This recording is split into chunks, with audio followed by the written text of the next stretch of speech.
앞서서 제가 비만의 원인에 대해서 말씀을 드렸는데, 사실은 비만의 원인은 육체적인 원인, 심리적인 원인은 구별을 했지만 복합적인 게 사실은 제일 많죠.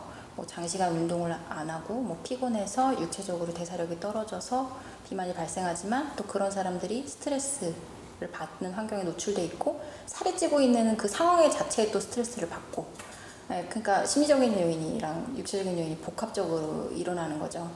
근데 사람들은 사실은 원인보다 결과에 더 궁금해 하세요. 내가 과연 이 약을 먹으면 살이 빠질까? 이 시술을 또 뭐 받으면은 살이 빠질까? 근데 사실은 그거 할 때는 잘한단 말이에요. 아까 반복적으로 살을 빼는 사람들 보면. 근데 이제 그게 끝나고 일상생활로 돌아가면 예전에 자기가 살찌게 했던 뭐 생각이나 습관이나 생활을 그대로 하시잖아요. 그러면 이제 요요를 경험을 하시는 거죠.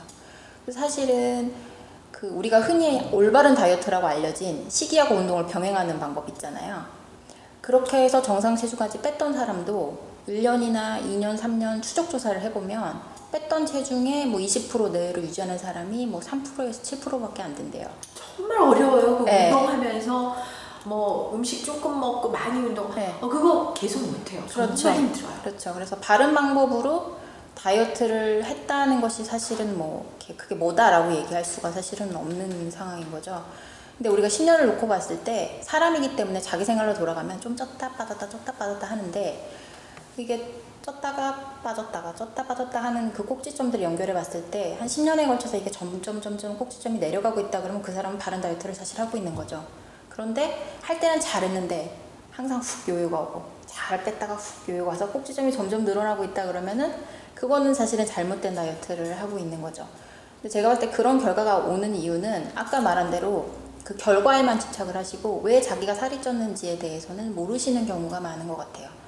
그래서 뭐 다이어트는 아직 제가 말씀드렸지만 정설이 없기 때문에 어떤 방법이 맞다라고 뭐 탁 집어서 막 이 방법만 해야 돼 이렇게 할 수는 없지만, 그렇게 어려운 영역이기 때문에 사실은 치료를 같이 해주는 의사가 굉장히 중요한 것 같고, 또 그 의사가 해주는 상담이 굉장히 중요한 것 같고, 그래서 그 심리적인 원인을 정확하게 본인이 알아서 일상생활에 돌아가셔도 그거를 안 하시고 고치셔서 이제 유지를 할 수 있게끔 치료를 하는 것이 사실은 이제 좋겠죠. 그리고 이제 그 환자분들은 대부분 다이어트를 하면 칼로리 다이어트를 하세요. 그렇죠. 네. 숫자에 그렇죠. 되게 예민해져요. 그렇죠. 그래서 뭐 나 이거 먹은 게 몇 칼로리고 뭐고. 근데 사실은 음식에는 칼로리만 있는 거는 아니거든요. 예를 들어서 설명해 드리면 금방 아시는데, 어떤 사람이 똑같은 사람이 이제 두 명이 있는데 그 사람이 뭐 그럴 수는 없겠지만 대사도 똑같고 뭐 환경도 다 똑같고 나머지 모든 그 대주 다 똑같다고 하고 비교할 수 있는 걸만 다르게 한다 그러면 2000칼로리를 이 사람 A하고 B가 섭취하는데, A는 아침에 2000칼로리를 다 먹어요. 그러고 나서 아무것도 안 먹고 밤에는, B는 아침에는 아무것도 안 먹는데 밤에 자기 전에 2000칼로리를 다 먹어요. 그러면 누가 살이 찔까요 빠질까요 되면 다 아세요, 환자분들이. 그러니까 어떤 그 생활 습관의 차이가 분명히 있죠. 그건 이제 자율신경이 뭐 해가 떠 있는 동안에는 그 교감신경의 활성도가 높아져서 뭐 이렇게 에너지를 소비하지만 밤에는 이제 저장하고자 하는 또 성질이 있기 때문에 시간대를 가지고 조절을 해도 차이가 있는 거고, 또 이제 똑같은 사람이 또 2000칼로리를 먹는데 한 사람은 뭐 잡곡밥에 된장국, 뭐 쌈야채, 불고기, 흔히 말하는 건강식으로 차려서 2000칼로리를 꼭꼭 채워가지고 1년을 드신 분하고, 햄버거, 치킨, 피자, 콜라, 사이다로 2000칼로리를 채워서 똑같이 드시면 분명히 A하고 B는 이제 다를 거란 말이죠. 근데 이렇게 되면은 다 맞추세요. 그런데 내가 막상 다이어트에 들어가면 그거는 다 없어지고 뭐냐면 칼로리만 따지는 거예요. 나 오늘 고구마 하나랑 요플레 하나 먹었으니까 뭐 500칼로리 먹었으니까 1500칼로리 세이브했어, 뭐 이런 식으로 접근을 하시거든요. 사실은 그게 중요한 게 아니고, 그 다음에 음식은 이제 아까 두 번째 예에서 봤을 때 음식에는 칼로리만 있는 것이 아니라 영양소가 있는 거죠. 그래서 내가 지방을 빼고 싶으면 칼로리만 제한하는 것이 아니라 그 지방이 잘 연소되고 에너지원으로 이용될 수 있게끔 하는 비타민이나 무기질이나 이런 것들이 다 링크돼서 들어가거든요.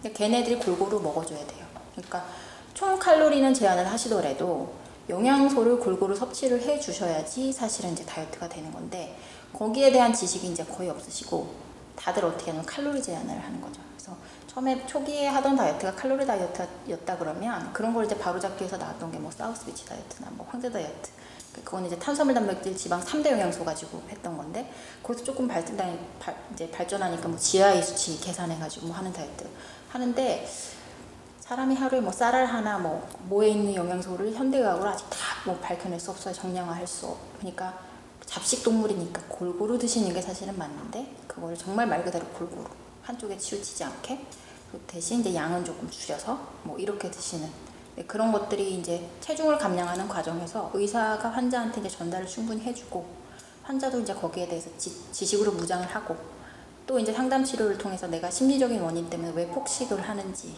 음식이 아까 맛에 집착을 하는지 이제 거기에 대해서 이제 깨닫고 이제 그렇게 함으로 인해서 이제 감량이 또 바르게 되고 그리고 또 추후에 유지가 되는 것도 뭐 그런 걸 알아야지 유지하기가 좀 훨씬 더 쉬우시겠죠. 일단은 뭐 제가 여자이고 저도 뭐 그 요즘에 우리나라는 고등학교 때 막 앉아서 노다지 공부만 하잖아요. 그래서 그때 뭐 체중이 굉장히 많이 불어도 받고 또 대학교 때 되게 예쁜 옷 입고 싶은데 뭐 선배들 따라서 뭐 술 먹거나 또 그때는 뭐가 몸에 좋은지 뭔지도 모르니까 뭐 막 먹고 이러는데 왜 막 살은 계속 찌지 막 고민하고 그런 과정들이 사실은 좀 있어서 관심이 있었죠. 그래서 이제 흔히 뭐 이렇게 접할 수 있는 인터넷이나 책자에 나온 다이어트를 해서 뭐 실패도 해보고 이제 그런 거를 하다가 이제 졸업을 하고 이제 뭐 학회에도 가입을 하고 뭐 서적도 보고 환자도 진료하면서 보니까 제가 뭐 물론 한의대를 나왔지만 그때는 아직 학생이니까 뭐 학문적으로 미숙했을 거 아니에요. 그러니까 잘 몰라서 잘못했던 다이어트 뭐 이런 것들도 꽤 많았더라고요. 그러니까 이제 뭐 제가 그것 때문에 힘들기도 했었고 또 이제 그걸 알아서 이런 게 있는데 왜 다 이렇게 잘못된 거를 하지 뭐 이런 생각들 뭐 이렇게 하면서 하다 보니까 또 그런 환자들이 또 많이 왔고 뭐 그렇게 하다 보니까 이제 자연스럽게 이제 이쪽으로 사실은 오게 된 것 같아요. 그래서 뭐 그리고 또 이제 비만은 결과가 딱 보이잖아요. 뭐 건강에 안 좋고 미용 쪽으로 좀 내가 자신이 없었는데 치료를 받고 나서 뭐 드라마틱하게 좋아지고 또 자신감도 생기시고 너무 좋아하시고 뭐 이런 게 결과로 이어지니까 되게 보람도 느껴지고 좀 재미있었던 것 같아요. 그래서 제가 이쪽 일을 좀 주로 이제 하게 된 것 같아요.